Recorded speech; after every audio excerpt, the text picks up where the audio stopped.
మంచిర్యాల జిల్లా లక్షర్పేట మున్సిపాలిటీ పరిధిలో MLA కుకిరాల ప్రేమసాగర్రావు DCC అధ్యక్షురాలు సురేఖ ఆదేశాల మేరకు జై బాపు జై భీమ్ జై సంవిధాన్లో భాగంగా కాంగ్రెస్ నాయకులు కార్యకర్తలు గోదావరి రోడ్డు సాయిబాబా టెంపుల్ నుండి ర్యాలీగా బయలుదేరిన జై బాపు జై భీమ్ జై సంవిధాన్ అంటూ నినాదాలతో బయలుదేరారు.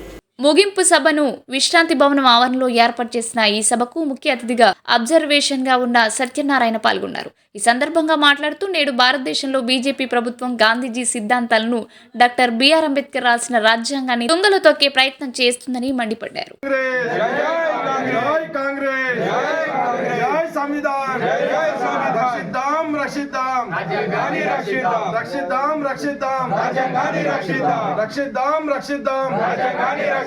జై కాంగ్రెస్, సురేఖమ్మ, జై సురేఖ నాయకత్వం, సురేఖమ్మ నాయకత్వం, జై కాంగ్రెస్, నాయకత్వం, జై భీమ్, జై భీమ్, జై సోదర్. మాజీ వైస్ చైర్మన్ వెంకటస్వామి గారికి, వార్డు అధ్యక్షుడు హాజీ గారికి, మైనార్టీ నాయకుడు షాహిద్ అలీ గారికి, మరియు వార్డు నుండి వచ్చిన రమేష్ గారికి, ఖాలిద్ గారికి, అలాగే అజర్ ఖాన్ సాబ్, అయ్యూబ్, ఫిరోజ్, హఫీజ్, జిల్లా టైగర్ కుకిరాల ప్రేమసాగర్రావు గారి ఆదేశాల మేరకు ఈ లక్షర్పేట పట్టణంలో 5వ వార్డు నుంచి ఈ కార్యక్రమాన్ని చేపట్టడం జరిగింది.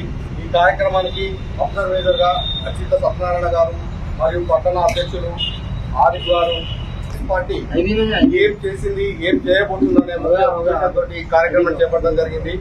గాంధీ గారు అహింసతోటి మనకు స్వరాజ్యాన్ని తీసుకొస్తే ఈ బీజేపీ పార్టీ హింసతోటి మన బడుగు బలహీన వర్గాల వారిని వెళ్ళగొట్టి వాళ్ళ కాళ్ళ కింద పెట్టుకునే ప్రయత్నం చేస్తుంది. అంతేకాకుండా వాళ్లకు పిల్ల పోయినసారి 400 సీట్లు వచ్చేది రాజ్యాంగాన్ని మార్చే దురుద్దేశంతో వాళ్ళు డైరెక్ట్ పార్లమెంట్ లో కానీ ఎలక్షన్ లో కానీ ప్రచారం చేయడం జరిగింది. అంతేకాకుండా అమిత్ షా గారు జై భీమ్ జై భీమ్ జై భీమ్ అనే కంటే జై శ్రీరామ్ అంటే మీకు ముక్తి పొందుతుంది అని చెప్పి అంబేద్కర్ గారిని చాలా అవమానపరిచారు. అది నిండు సభలో పార్లమెంట్ లో భారతదేశ చరిత్రలో ఎక్కడ కానీ ఎవరు కానీ అంబేద్కర్ గారిని ఇంతవరకు అవమానపరచలేదు.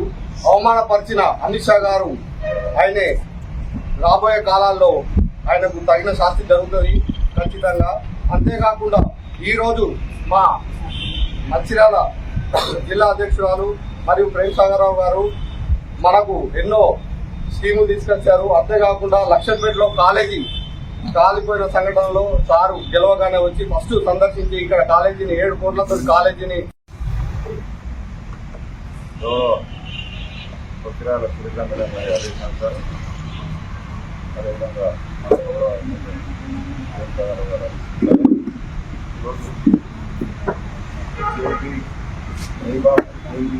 అదేవిధంగా కార్యక్రమాన్ని ఏర్పడుతుంది. దాంట్లో భాగంగా శ్రీ సాయిబాబా టెంపుల్ కాడ మన సమావేశం స్టార్ట్ అయ్యి అక్కడి నుండి 12, 13వ వార్డులో దీనిలో మన కార్యకర్తలు ఇక్కడ ముగింపు సమావేశం ఏర్పడుతున్న దానికి అధ్యక్ష వహించినటువంటి గౌరవ అబ్జర్వర్ సత్యనారాయణ గారు, అదేవిధంగా అధ్యక్షుడు ఎల్లి ఆరిఫ్ గారు, అదేవిధంగా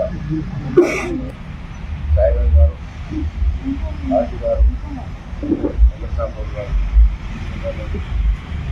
అదేవిధంగా మార్కెట్ డైరెక్టర్ సోదరాజ్ గారు. అదేవిధంగా మనం చూస్తున్న కొత్త ముఖాలు అయితే ఏం లేవు, రోజు చూస్తున్న ముఖాలే కనబడుతున్నాయి. ఎప్పుడు మరి ప్రజలు ఇన్వాల్వ్ చేస్తే బాగుంటుంది నా సలహా. కాబట్టి మరి ఏదైతే మన పార్టీ యొక్క చేస్తున్న కార్యక్రమాలు ఎన్నడే సన్నబియ్యం ఇవ్వడం జరిగింది. ఇన్ని చేసినా ప్రజల్లో మార్పు రాకపోతే మరి రాబోయే రోజుల్లో కష్టం అవుతుంది. కాబట్టి మరి దీన్ని మార్చి మరి పార్టీ అభివృద్ధికి అందరూ కృషి చేయాలి. ఇప్పుడు మిత్రులంతా చెప్పడం జరిగింది. పార్టీ ఏదైతే చేస్తుందో అన్ని మీ అందరూ తెలుసు. కాబట్టి రేపటి నుంచి కొద్దిగా ఎక్కువ సంఖ్యలో కార్యకర్తలు చేసి మరి పూర్తి సమయించి కార్యక్రమం అయ్యేంత వరకు కోఆపరేట్ చేయాలని సందర్భం కోరుకుంటూ అది సమావేశానికి అవకాశం ఇచ్చిన ధన్యవాదాలు.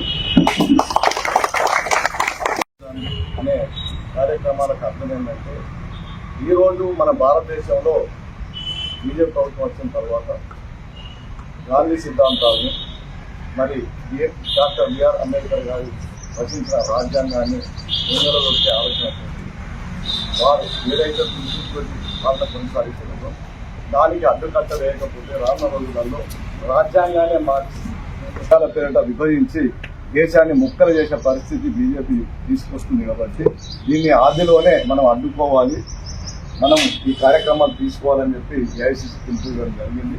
దాంతో భాగంగానే మనం అందరం కూడా ఈ జై బాపు, జై భీము, జై సంవిధానం అంటే గాంధీ అహింస మార్గాన్ని మరి కొనసాగించాలి.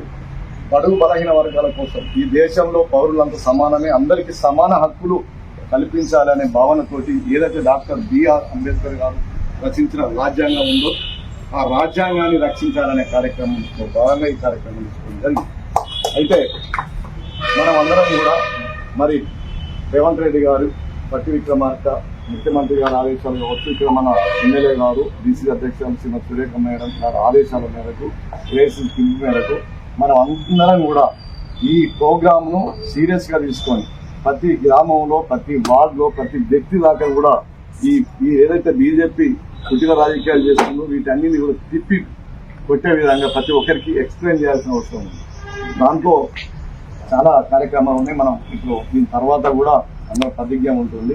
ముఖ్యంగా ఈ దేశంలో చట్టసభలలో సాక్షాత్ అమిత్ షా గారు, అంటే ఈ రోజు అమిత్ షా కావచ్చు, మోడీ గారు కావచ్చు, ఆ పదవి అనుభవిస్తున్నారంటే దానికి డాక్టర్ బిఆర్ అంబేద్కర్ గారు రచించిన రాజ్యాంగం ప్రకారంగా వారు గౌరవిస్తారు. కానీ ఆ మాత్రం ఇంత జ్ఞానం లేకుండా ఇంత మన భారతదేశ రాజ్యాంగాన్ని ప్రపంచ దేశాలే గర్విస్తాయి, అభినందిస్తాయి. అలాంటి గొప్ప రాజ్యాంగాన్ని కేవలం ఆర్ఎస్ఎస్ భావాలతోటి నింపాలనే దుర్బుద్ధితోటి ఈ రోజు భారతదేశాన్ని పాలిస్తున్నారు. మరి చట్టసభలలో సాక్షాత్ పార్లమెంట్ సభ్యుల సమక్షంలో భారతదేశంలో ఉన్న ప్రతి పౌరుడు మరి ఈ టీవీలలో చూస్తున్న సందర్భంలో మీరు బాబు అని చెప్పి కలవరిస్తే ప్రయోజనం లేదు అని ఏదైతే కించపరిచే విధంగా కొన్ని వ్యాఖ్యలు చేయడం జరిగింది అమిత్ షా గారు. అయితే ఈ భావాలకు అర్థమైంది అంటే దేవుడు అని చెప్పి అనండి తప్ప డాక్టర్ బిఆర్ అంబేద్కర్ గారి పేరు ప్రయోజనం అని చెప్పి డాక్టర్ బిఆర్ అంబేద్కర్ అంటే బడుగు బలహీన వర్గాల ఆశాజ్యోతి అయినటువంటి అంబేద్కర్ గారిని కించపరుస్తూ సాక్షాత్ చట్టసభలలో ఏదైతే అంబేద్కర్ గారు ప్రవేశపెట్టిన రాజ్యాంగం ప్రకారం ఈ రోజు నడుస్తుందో దాన్ని కించపరిచే విధంగా ప్రజల మనోభావాలకు విరుద్ధంగా ఆ వ్యాఖ్యలు చేసిన చూడు దానికి తీవ్రంగా కాంగ్రెస్ పార్టీ ఖండిస్తుంది. బీజేపీ మోడీ ప్రభుత్వానికి మేము హెచ్చరిక చేయడం జరుగుతుంది. మన అందరం కూడా భవిష్యత్తులో ఆ ఆటలు కొనసాగద్దంటే మనం అందరం కూడా ఈ సామాన్య ప్రజానీకానికి బీజేపీని దూరం పెట్టాలి. కేవలం కాంగ్రెస్ ప్రభుత్వం మాత్రమే బడుగు బలహీన వర్గాలకు ఆశాజ్యోతి, బలహీన వర్గాల కోసం, బడుగు వర్గాల కోసం నిరంతరం పోరాటం చేసి భూమిని తినడానికి తిండి కానీ, ఉండడానికి ఇల్లు కానీ, కట్టడానికి గుడ్డ కానీ, ఏదైతే ఇందిరాగాంధీ గరీబ్ హఠావో అని చెప్పి నినాదంతో అందరికీ ఇల్లు ఇస్తూ ఆ రోజులలో